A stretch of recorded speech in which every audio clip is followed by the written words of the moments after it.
My name is Ellen van Loon. I'm a partner at the OMA and I'm already working in that office for now 23 years.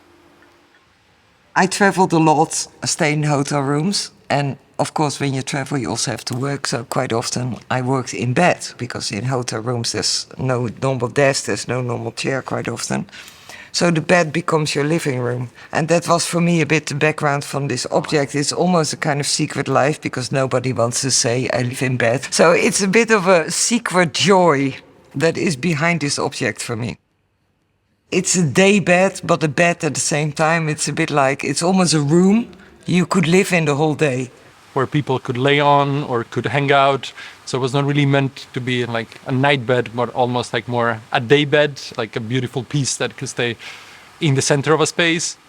It's kind of will look like this massive monumental block, but then at the same time it's dynamic and it unveils a different way of using it, but also different functions.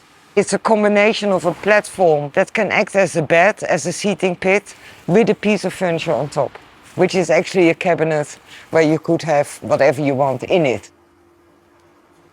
Furniture is quite interesting, especially in the context. People use so many replica materials, and we have still this very strong desire in using natural materials because they also age very beautiful, they get this patina.